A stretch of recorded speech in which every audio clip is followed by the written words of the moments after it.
الحمد لله كفى وسلام على عباده الذين اصطفى أما بعد.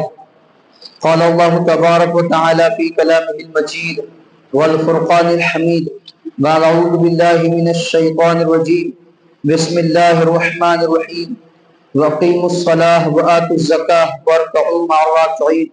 وقال تعالى في مقام آخر ومما رزقناهم ينفقون.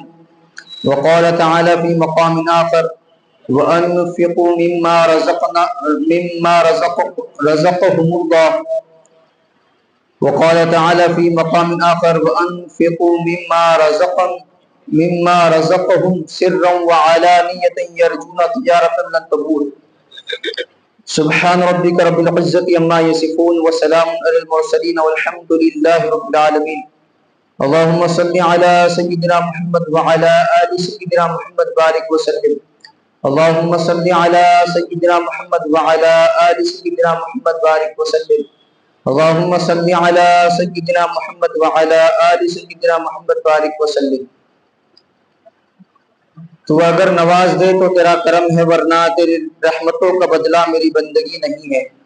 معزز سامعین کرام، ملت اسلامیہ کی عزیز نوجوان و بزرگان ملت،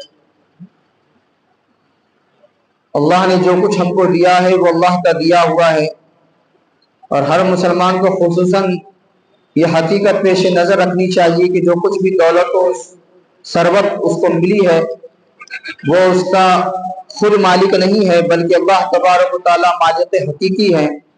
اور اللہ نے محض اپنے فضل سے ہمیں اپنی ملکیت میں بطور نیابت تصرف کرنے کا حق دے رکھا ہے. جب سب کچھ اللہ کا ہے تو اب ہم کو شکایت نہیں ہونی چاہیے. اگر اللہ کی طرف سے یہ حکم بھی آ جائے کہ اپنا سب کچھ لٹا دو اللہ کے لیے تو کوئی شکایت، کوئی گلہ نہیں ہونا چاہیے. لیکن یہ اللہ کا بے انتہا کرم ہے، فضل ہے، مہربانی ہے اپنے بندوں پر کہ اللہ نے سب کچھ نہیں مانگا ہے. آپ اگر قرآن عظیم الشان کی آیتوں کو دیکھیں گے تو جہاں جہاں انفاق فی سبیل اللہ، اللہ کے راستے میں اللہ کی رضا کے لیے خرچ کرنے کا حکم آیا ہے، وہاں پر من لفظ کے ساتھ اللہ نے خرچ کو بتلایا ہے، جس کا مطلب یہ ہے کہ پورا خرچ نہیں کرنا ہے، تھوڑا سا مانگا ہے تاکہ دینے والے پر بھی بوجھ نہ ہو. چنانچہ قرآن عظیم الشان سورۃ البقرہ آیت نمبر 3 میں اللہ تبارک و تعالیٰ ارشاد فرمائے وَمِمَّا رَزَقْنَاهُمْ يُنْفِقُونَ، جو کچھ اللہ ان کو دیتے ہیں اس میں سے وہ خرچ کرتے ہیں. اور ایک جگہ سورۃ النساء آیت نمبر 39 میں اللہ فرمائے وَأَنفَقُوا مِمَّا رَزَقَهُمُ اللَّهُ، اور وہ خرچ کرتے ہیں جو کچھ اللہ نے ان کو دیا ہے اس میں سے. اور ایک جگہ اللہ تبارک و تعالیٰ ارشاد فرما رہے اور وہ علانیہ چھپکے چھپکے ہر اعتبار سے خرچ کرنے کے 2 طریقے ہوتے ہیں. آدمی خاموشی میں کسی کو کچھ دے دے یا ترغیب کے لیے اور اپنی زکوٰۃ کی ادائیگی کو بتلانے کے لیے کہ میں نے اپنی زکوٰۃ ادا کر دی.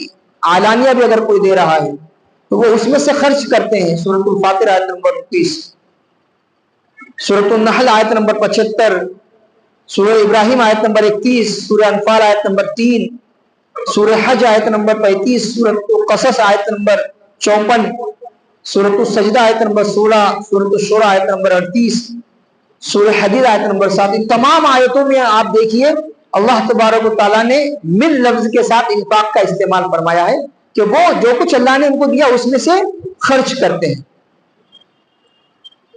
اب پہلے زمانے میں ہوتا کیا تھا کہ اللہ کے راستے میں اگر کوئی چیز دینی ہے تو وہ رکھ دی جاتی تھی، آگ اس کو آ کے جلا دیتی تھی، یہ قبولیت کی علامت ہوا کرتی تھی.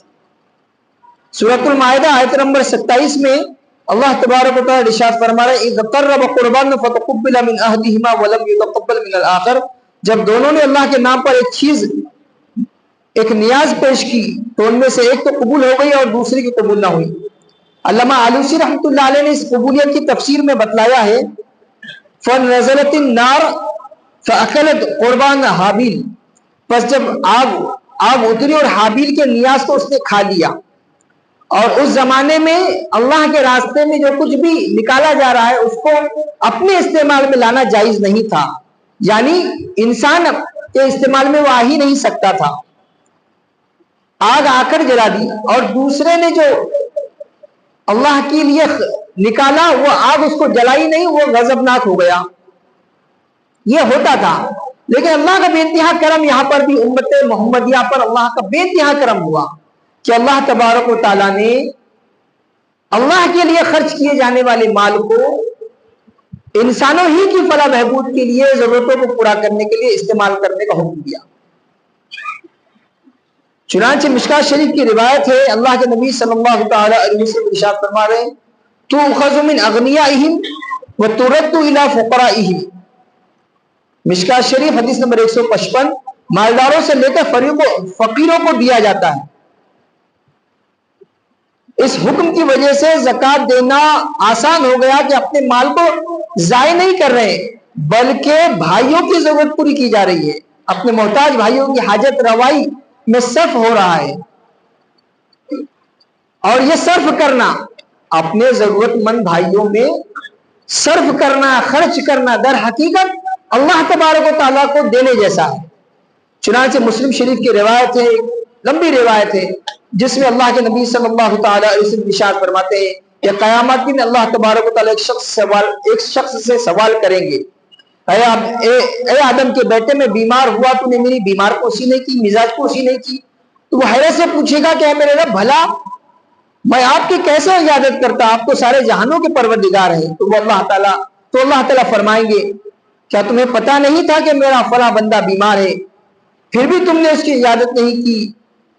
تمہیں معلوم نہیں کہ اگر تم اس کی عیادت کو جاتے تو مجھے اس کے پاس پاتے.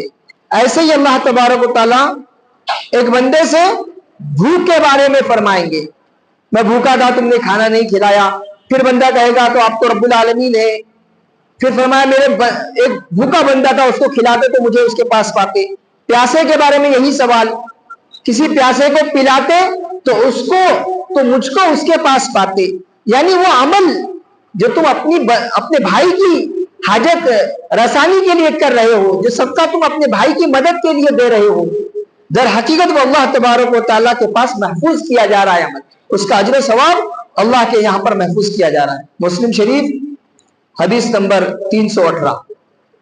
اور یہ جو کچھ اللہ کے لیے خرچ کیا جاتا ہے، جو زکوٰۃ فرض کی گئی ہے، اسلام کا ایک رکن قرار دیا گیا ہے، یہ زکوٰۃ انسان کے مال میں اضافے کا ذریعہ بنتا ہے. کمی نہیں ہوتی مال میں. بظاہر لگ رہا ہے کہ میں اپنے جمع پونجی میں سے ایک رقم زکوٰۃ کی نیت سے نکال کر دے رہا ہوں تو میرا مال گھٹ رہا ہے، لیکن ایسا ہوتا نہیں ہے. مسند احمد کی روایت ہے، اللہ کے نبی صلی اللہ تعالی علیہ وسلم ارشاد فرماتے ہیں کسی آدمی کا مال صدقے کی وجہ سے کم نہیں ہوتا، اور جب بھی کوئی انسان جس پر ظلم کیا جائے اور وہ صبر کرے، یقیناً اللہ اس کی عزت میں اضافہ فرماتے ہیں. اور جب کوئی آدمی کسی سے سوال کا دروازہ کھولے، مانگتا ہی رہتا ہے، ضرورت ہو تو بھی مانگتا ہے، ضرورت نہیں ہے تو بھی مانگتا ہے، تو فرمایا اللہ تبارک و تعالیٰ اس پر فخر کا دروازہ کھول دیتے ہیں. ترمذی شریف کی روایت ہے. تو بظاہر صدقہ نکالا جا رہا ہے لیکن مال کم نہیں ہوگا، بڑھتا چلا جائے گا. کیسے بڑھے گا؟ کہ جو غیر ضروری چیزیں اللہ اس سے محفوظ کریں گے، بلاؤں سے، مصیبتوں سے اللہ تبارک و تعالیٰ اس کے مال کو بچائیں گے، غیر ضروری جگہ خرچ ہونے سے اس کے مال کو بچائیں گے، اور اس کے مال میں برکت ہوگی، اضافہ ہوگا. چنانچہ ایک آدمی ایک جنگل سے گزر رہا ہے، اس نے دیکھا کہ بادل میں سے ایک آواز آئی کہ بادل تو فلاں بندے کی زمین پر جا کر برس. وہ دیکھ رہا ہے کہ ایک بادل کا ٹکڑا تیزی سے چلتا ہوا ایک جگہ پر جا کے رکا اور وہ برسا، اور ایک جگہ پر پانی جمع ہوا، وہ پانی بہتے ہوئے جانے لگا. وہ آدمی اس پانی کے پیچھے پیچھے جا رہا ہے. اس نے دیکھا دور کھیت میں ایک آدمی اس بہتے ہوئے پانی کو اپنی فصل میں لا رہا ہے. اس کو حیرت ہوئی. اس نے اس کا نام پوچھا، اس نے نام بتایا تو وہی نام جو بادلوں میں آواز آ رہی تھی.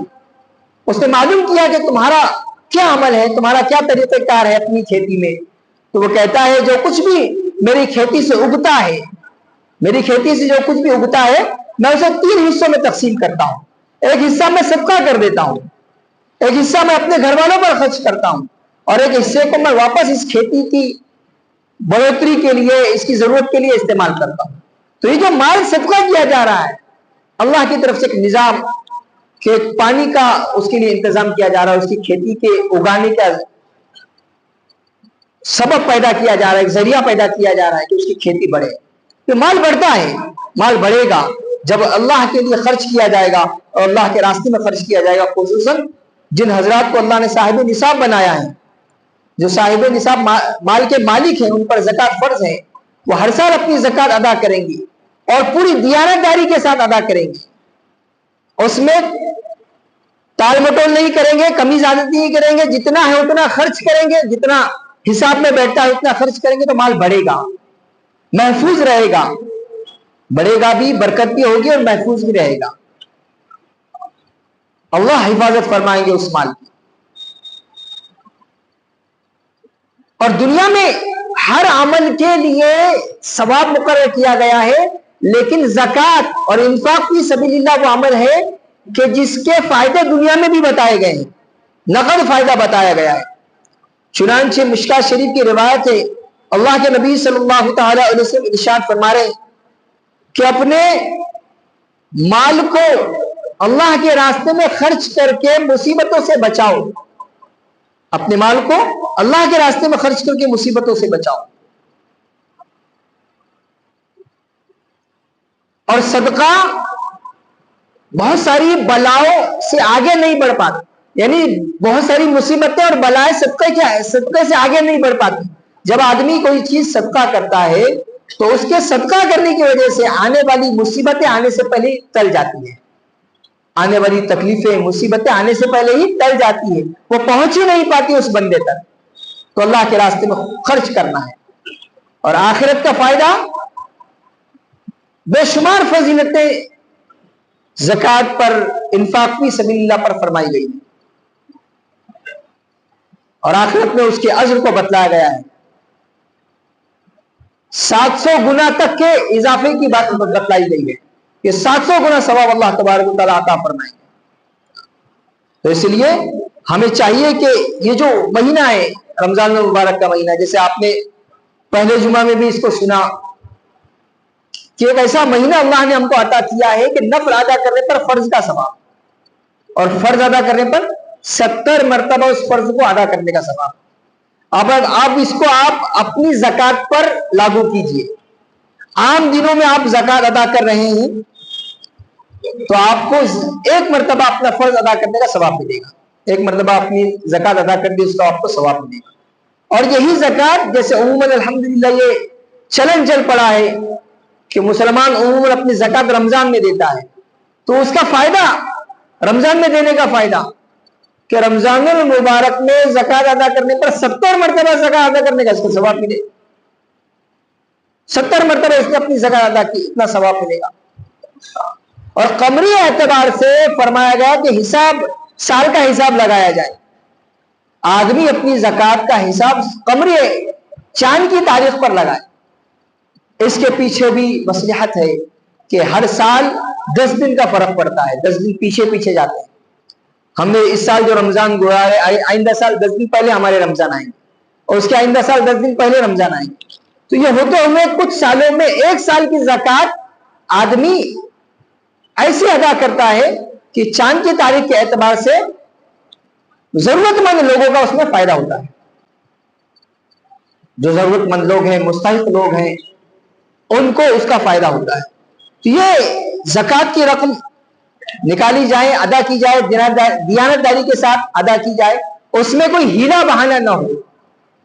عموماً لوگ آ کر معلوم کرتے ہیں، پوچھتے ہیں، اور ان کے سوال کرنے سے یہ معلوم پڑتا ہے کہ وہ کوئی ایسا بہانہ ڈھونڈ رہے ہیں جس کی وجہ سے وہ بچ سکے. حالانکہ یہ بہت بری بات ہے. ایک فرض سے ادائیگی کے لیے آدمی اگر بہانہ ڈھونڈ رہا ہے تو یہ بدبختی کی بات ہے. یہ ہماری خوش نصیبی ہے کہ اللہ تبارک و تعالیٰ نے مال عطا کیا ہے، اس میں سے تھوڑا سا، کتنا ہے وہ تھوڑا سا، 40واں حصہ، 40 روپے میں سے 1 روپیہ نکالنا ہے. 2.5% جس کو کہا جاتا ہے. آپ کے پاس لاکھوں روپیے ہیں اور آپ زکوٰۃ دیکھیں گے اس کی کتنی نکل رہی ہے تو آپ دیکھیں گے معمولی زکوٰۃ نکل رہی ہے. 1 لاکھ روپیے ایک آدمی کے پاس ہے، 2,500 روپے دینا ہے. کہاں 1 لاکھ؟ اگر اللہ چاہتے تو 50% بھی لگا سکتے تھے کہ ہر سال جتنا بھی آپ کے پاس ہے اس کا آدھا دینا پڑے گا. کر سکتے تھے سب، لیکن 40واں حصہ فرمایا گیا، اس میں بھی اگر آناکانی ہوگی تو بہت بری چیز ہے۔ اللہ تبارک و تعالی ہمیں اور آپ کو ساری امت اسلامیہ کو زکوٰۃ جیسے اہم فریضے کو ادا کرنے کی توفیق عطا فرمائے، اللہ کے راستے میں خوب زیادہ خرچ کرنے کی اللہ توفیق عطا فرمائے۔ وآخر دعوانا الحمدللہ رب العالمین والصلاة والسلام علی سید الانبیاء والمرسلین صلی اللہ تعالی علیہ وسلم۔